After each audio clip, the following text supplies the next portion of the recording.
I tell you, by George.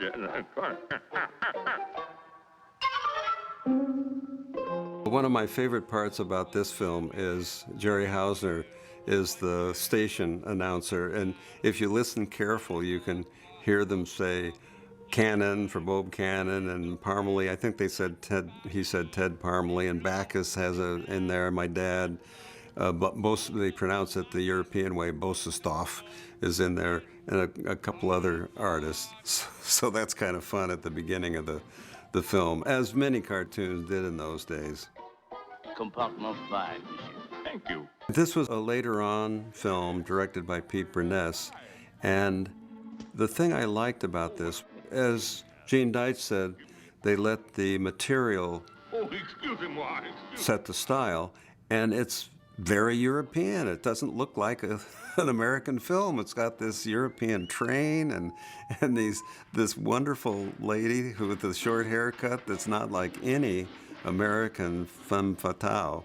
It's very European, and I just really love that, and I love it to this day. I really enjoy this film, and the music too. In the beginning, has that mandolin thing out of some 50s Italian Victoria De Sica film or something like that. I'll go get you a doggy bun bun.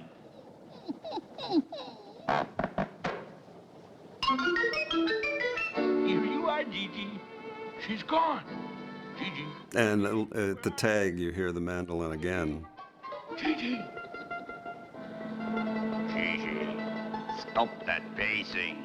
You are making me nervous. You are nervous.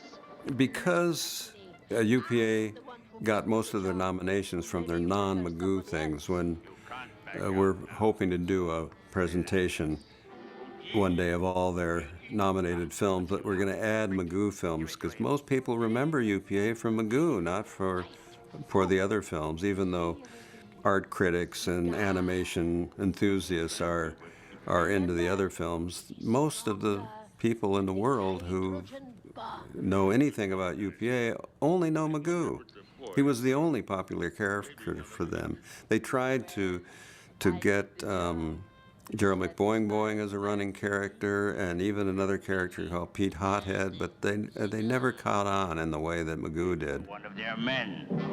Remember what happened to Fifi. I will take it back, but not with the gun. Bob McIntosh did all the backgrounds on this, and he credits Sterling Sturdivant with the design, and really talks a lot about her as one of the great designers in animation in those days. I think so. And I don't know if she preceded Mary Blair, but she was, for UPA, she was the Mary Blair of UPA. In fact, many people say that Mary Blair, it's weird that she worked at Disney. She should have worked at UPA, but she didn't. The story on this is Dick Shaw and Barbara Hammer, and my dad let me sit in on a gag session once, and Dick Shaw just broke me up. He was such a funny guy. He was just a naturally funny guy, and he hung out with Vic Parch, who was a cartoonist, a newspaper cartoonist at the time. Didi! Didi! We'd go out on his little boat in Balboa Island, and he'd have a even tinier boat following his own boat that was full of beer and ice, and they'd just get drunk and have fun. And he was a natural comic, and so he and Barbara Hanna wrote this one. Smoking car. It would make it a lot easier on all of us if you folks would not put your luggage in the aisle. I could fall for you. The Magoo character, to me, one of the things that makes people love him so much is he's an old school romantic, and he talks French in this one, and he's very cultured, very polite, and when he has the so-called love scene with this Fifi, he's very polite about it and says, "Oh, excuse me, madam," and this is a nice dance and all this stuff. By the time Pete Burness is doing it, he's a really genuinely nice guy. Whereas in the early Magoos, he wasn't so friendly. Why, miss, I'm old enough, well, almost old enough to be your father. Gigi, I've been looking all over for you. My favorite line, which is earlier on in the show, is where he shoots the little gun at the girl, and as he walks off, she looks towards the camera and says, "He's brilliant."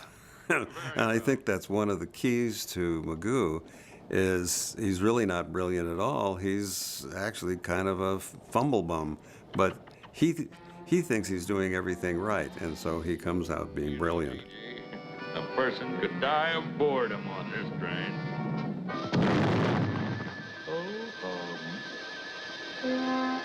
They have a sort of violent ending to this film, but that's about the extent of violence in a UPA film.